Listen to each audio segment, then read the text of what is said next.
सुशांत राजपूत वाले मामले में क्या आखिरकार अब बड़े खुलासे होने वाले हैं, क्योंकि इस मामले में बड़े नेता सामने निकल के आ चुके हैं। और यहां तक कि सुशांत राजपूत वाले मामले में पिछले कुछ टाइम से बड़े बड़े कलाकारों के नाम निकल के आ चुके हैं और साथ में नेताओं के नाम आ रहे हैं सामने। और साथ में एयू और रिया के बीच में 44 कॉलों को लेकर भी बड़े खुलासे हो रहे हैं। पर इसी के साथ समीर वानखेड़े जी को लेकर भी एक बड़ा इंटरव्यू सामने निकल के आ रहा है, जहां पर समीर वानखेड़े ने दाऊद इब्राहिम को लेकर एक बहुत बड़ी चेतावनी दे दी है। क्या है वो मामला बताएंगे आपको डिटेल में, पर सबसे पहले आपसे अपील करेंगे, अगर आप इस चैनल पर नए हो तो वीडियो को लाइक करना, वीडियो को शेयर करना, चैनल को सब्सक्राइब करना बिल्कुल मत भूलना। यहाँ पर सबसे पहले आपको बता दिया जाए, जहाँ पर सुशांत राजपूत वाला मामला चल रहा है पिछले 3.5 साल से लगभग, इस मामले में कई सारे सवाल उठते रहते हैं। इस मामले में कहा जाता है कि बड़े बड़े लोगों के ऊपर बड़ी बड़ी बातें उठती हैं। और जब से मामले में PIL दाखिल की गई है राशिद खान पठान साहब के द्वारा, तब से कहा जा रहा है कि हड़कंप मच गया है, क्योंकि उस PIL के अंदर बहुत सारे सबूत रखे गए हैं। और इनको लेकर खुलासा तब हुआ जब जनता की अदालत के अंदर जो जज बन के आए थे नीलेश ओझा जी, उन्होंने कई सारी बातों को लेकर अभी हाल ही में डिस्कशन किया। और डिस्कशन करने के बाद उन्होंने बताया कि इस मामले में बहुत सारी चीज़ें हैं जो सामने आने वाली हैं। और यहाँ तक कि उन्होंने ये भी बताया कि इस मामले में जब राशिद पठान साहब जो हैं, उन्होंने जब PIL दाखिल करी तब सामने से एक एफिडेविट पेश किया गया। जो पॉलिटिशियन थे वो अपने लॉयर को लेकर पहुंचते हैं और उस एफिडेविट में कई ऐसी बातें लिखते हैं जो सही नहीं थी। इसी के बाद कहा जा रहा है कि जो राशिद पठान साहब हैं, उन्होंने एक डिफेमेशन फाइल कर दिया उस नेता के ऊपर और डिफेमेशन किया 19,750 करोड़ का। और इस डिफेमेशन को फाइल इसलिए किया गया क्योंकि कहा जा रहा है कि जो सामने से नेता का नाम लिया गया था, वो जो नेता है उन्होंने कहा जा रहा है कि अपने लॉयर को लाकर एक एफिडेविट पेश कर दिया हाई कोर्ट के अंदर। और हाई कोर्ट के अंदर जो एफिडेविट पेश किया, उस एफिडेविट में जो बातें लिखी गई थी उसको लेकर राशिद खान पठान साहब जो कह रहे हैं भैया इसमें कई ऐसी बातें हैं जो सही नहीं है। और इसी चीज़ को लेकर कहा जा रहा है कि उन्होंने डेफेमेशन फाइल कर दिया। और डेफेमेशन भी फाइल किया तो कितने का, 19,750 करोड़ का। वहीं पर अगर हम बात करें तो इस मामले में कहा जा रहा है कि जनता की अदालत में जब मुद्दा ये उठा था तो लग रहा था कि ये मुद्दा उठ तो गया है, पर क्या ये मुद्दा चलेगा। पर जैसे इस मुद्दे को चलाया गया, उठाया गया और चीज़ें बाहर निकाल कर रखी गई हैं, वो काबिल तारीफ हैं। क्यों? क्योंकि सुशांत के वो फैंस जो सड़कों में देखे गए, जो कहा जा रहा है कि हर 14 जून को निकल के आते हैं सामने, और यहाँ तक कि 21 जनवरी जब उनका बर्थडे होता है तब सामने निकल के आते हैं। उनको सिर्फ हम बर्थडे और 14 जून को नहीं देखते हैं, उनको हर 14 को हम देखते हैं और हर दिन देखते हैं। क्यों? क्योंकि वो SSRN के नाम से, SSR वॉरियर के नाम से फेमस हैं। और कहा जा रहा है कि जनता की अदालत के अंदर भी वो पहुंचे, कई सारे सुशांत के फैन वहाँ पहुंचे जिन्होंने अपनी अपनी बातें रखी, जो सोशल मीडिया पर देखा, जिस तरीके से सोशल मीडिया पर बड़े बड़े खुलासे हुए, उन बातों को इंपॉर्टेंस दिया गया जज जी के द्वारा। जो जज बन के आए थे नीलेश ओझा जी, बड़े एडवोकेट हैं नीलेश ओझा जी, और जिन्होंने इस मामले में कहा जा रहा है कि हाल ही में जब नीतीश राणे जी ने ये बोला कि नेता अब इंडिया छोड़ के बाहर जाने वाला है और टिकट भी बुक हो गई है साउथ अफ्रीका या लंदन की, इस बात को लेकर भी नीलेश ओझा जी ने चर्चा करी और ये बोला कि ऐसी चीज़ें होने से पहले ही जो आम जनता है, जो सुशांत के फैंस हैं, SSRN है, SSR वॉरियर है, वो ट्वीट करना शुरू कर दे, वो मैसेज करना शुरू कर दे PMO को, कॉल करना शुरू कर दे PMO को, ताकि ये मैसेज उन तक पहुंचे कि आपकी सत्ता की जो पार्टी के नेता हैं और यहाँ तक कि स्पोक पर्सन है, वो इतना बड़ा दावा कर रहे हैं। और सुशांत दिशा केस में जो अरेस्ट हो सकता है, अरेस्ट को टालने के लिए कोई नेता ऐसा है जिसका नाम लिया गया है आपके ही पार्टी वाले के द्वारा, वो देश छोड़ के जाने वाला है, ऐसा खुलासा आपकी पार्टी ने किया है। तो अगर ऐसी कोई खुलासा हो रहा है और अगर वो देश छोड़ के चला गया तो क्या होगा? तो ऐसी कार्रवाई की जाए कि वो देश छोड़ के ना जा पाए। ऐसा कुछ उन्होंने भी हाल ही में कहा जा रहा है कि मैसेज सबको दिया है कि भैया रोको, रोक सको तो रोको। क्यों? क्योंकि ये आम जनता ही रोक सकती है, क्योंकि खुद सत्ता में रहने वाली पार्टी के बड़े नेता जो नारायण राणे हैं, उन्हीं के बेटे ये दावा कर रहे हैं। तो डेफिनेटली उनके पास सबूत होंगे और कहीं ना कहीं इंटेलिजेंस उनको खबर दे रही होगी। ऐसा खुद नीलेश ओझा जी ने अपने हाल ही के इंटरव्यू में बताया कि भैया सत्ता में उनकी पार्टी है, उनके पास खबर पहुंची जाती है, टिकट तक की खबर पहुंच गई कि साउथ अफ्रीका और लंदन की टिकट भैया बुक करके रखी है, आखिर में कहाँ पर जाएंगे ये नहीं जानते। तो ऐसी कई सारी बातें सामने निकल के आने के बाद अपने आप सवाल उठता है कि आखिरकार इस मामले में क्या वो बड़ी खबर निकल के आएगी जो सबको चौंका देगी।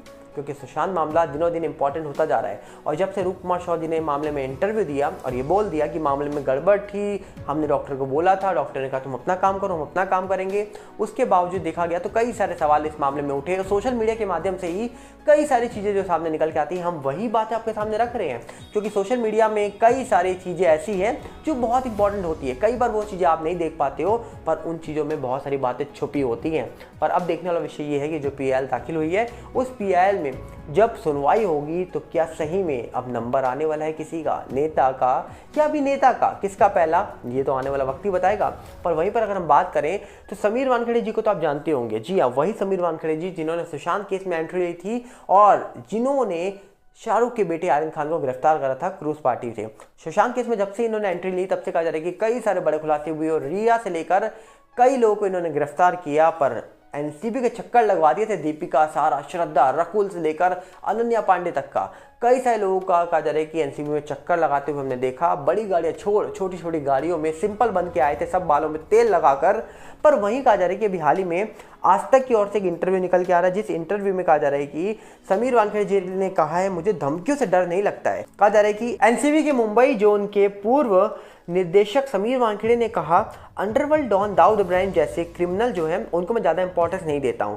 साथ ही उन्होंने कहा कि उन्हें और उनके बच्चों को कायरो से धमकी मिलती रहती है और वो ऐसी धमकियों से नहीं डरते हैं। जो मुझे धमकी देते हैं मैं उन्हें शुभकामनाएं देता हूं। जी हाँ, समीर वानखेड़े ने कुछ इस प्रकार एक बड़ी बात बोली है। कहा जा रहा है कि एनसीबी के पूर्व जोनल डायरेक्टर समीर वानखेड़े जो है ये मुंबई जोन में थे और जब कहा जा रहा है कि इन्होंने आज तक से बातचीत में ये बताया है कि अंडरवर्ल्ड डॉन जो है दाऊद इब्राहिम, इनसे मैं ना डरता हूँ ना ही मैं इनकी बातों को ज़्यादा इंपॉर्टेंस देता हूँ। मेरा मानना है कि देश के खिलाफ काम करने वाले लोगों को ज़्यादा इंपॉर्टेंस नहीं देनी चाहिए। वो क्रिमिनल हैं और उनकी जगह जेल के सलाखों के पीछे होनी चाहिए।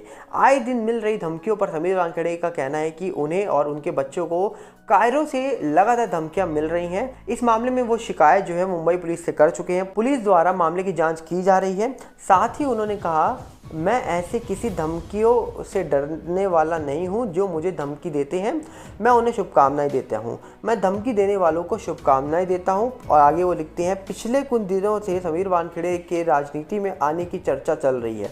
इस मामले में उन्होंने कहा कि फिलहाल इस पर वो कोई टिप्पणी नहीं करना चाहते हैं। वो एक छोटे से सरकारी नौकर हैं और पब्लिक की सेवा करना ही उनका मुख्य उद्देश्य है। मैं राजनीति में आने के बारे में ज़्यादा कुछ नहीं कहना चाहता हूँ। पब्लिक सर्विस करनी है और वो किसी भी रूप में हो सकती है। राजनीति में आने पर किसी पार्टी में शामिल होना चाहेंगे, इस पर भी समीर वानखेड़े ने कुछ नहीं कहा। शाहरुख खान की फिल्म जवान के एक चर्चित डायलॉग के बारे में उन्होंने कहा कि वो ऐसी बातों से ज़्यादा अहमियत देते ही नहीं है, ऐसी बातों को ज़्यादा अहमियत नहीं देते हैं। इसके बाद कहा जा रहा है कि एक सवाल और उठता है कि समीर वानखेड़े जो है उन पर 25 करोड़ की रिश्वत लेने का आरोप लगा था। वानखेड़े जो साल 2019 में नारकोटिक कंट्रोल ब्यूरो के अंदर एज अ जोनल डायरेक्टर आए थे, बाद में उन पर घूस लेने का आरोप लगा। ऐसे आरोप हैं कि समीर वानखेड़े ने 4 आरोपियों के साथ मिलकर आर्यन खान को जेल से बाहर निकालने के लिए करीब 25 करोड़ की रिश्वत मांगी थी। एनसीबी के अधिकारी ने दर्ज कराया था मानहानि का केस। बता दें कि जो क्रूज मामला था उसमें बॉलीवुड एक्टर शाहरुख खान के बेटे आर्यन खान को गिरफ्तार किया गया था। तब ऐसा कहा जा रहा था कि उनके पास ड्रग्स बरामद हुई है। समीर वानखेड़े के खिलाफ एनसीबी के डिप्टी लीगल एडवाइजर जपान बाबू ने मानहानि का मुकदमा दर्ज करवा रखा है। दिल्ली की अदालत में दाखिल अपील याचिका में जपान बाबू ने समीर वानखेड़े के ऊपर दावे को खारिज किया और उन्होंने बॉम्बे हाई कोर्ट में दी अपनी रिट याचिका में किया है। इस पर समीर वानखेड़े ने कहा मामला हाई कोर्ट में है, मैं अभी उस पर कुछ नहीं कहना चाहूँगा, लेकिन उनका न्यायिक रूप से जवाब दिया जाएगा। अब कहीं ना कहीं समीर वानखेड़े जो है इन पे लोग सवाल उठा रहे हैं, इन पे लोग कई आरोप लगा चुके हैं। पर समीर वानखेड़े जी की एक बात बहुत अच्छी लगती है कि साफ बोलते हैं, भैया जो सच होगा वो सामने आ जाएगा और वो विश्वास करते हैं जो सच्चा होगा उसके साथ भगवान खड़ा है और डेफिनेटली सच्चा जो है जीत उसकी होगी। जो सच बोलेगा, जो काम सही करेगा, जीत हमेशा उसकी होती है। तो इंतजार करिए, सच अपने आप सामने आएगा। पर समीर वानखेड़े जी को लेकर एक बड़ी अच्छी बात निकल के आ रही है कि भैया समीर वानखेड़े जी साफ दाऊद इब्राहिम को लेकर ये बात बोल रहे हैं कि जो क्रिमिनल होते हैं मैं ज़्यादा उनको इंपॉर्टेंस नहीं देता हूँ और जिनकी कहा जा रहा है कि जगह सलाखों के पीछे है, हम उनको इंपॉर्टेंस क्यों दें, जो देश के विरुद्ध काम करते हैं हम उनको इंपॉर्टेंस क्यों दें। तो इस प्रकार उन्होंने कई बातें बोली हैं अपने इंटरव्यू में। अब आपको क्या लगता है, अब अपनी राय रखिएगा कमेंट्स में, हम मिलेंगे बहुत जल्दी। और साथ में आपसे अपील करेंगे, अगर आप इस चैनल पर नए हो तो वीडियो को लाइक करना, वीडियो को शेयर करना, चैनल को सब्सक्राइब करना बिल्कुल मत भूलना। और साथ में हमारा नया चैनल सागर भल्ला रिव्यू के साथ भी जुड़िए, जिसका लिंक आपको डिस्क्रिप्शन में मिलेगा। फेसबुक का नया चैनल सागर भल्ला के साथ जुड़िए, जिसका लिंक भी आपको डिस्क्रिप्शन में ही मिलेगा। मिलते हैं बहुत जल्दी। नमस्कार, जय हिंद।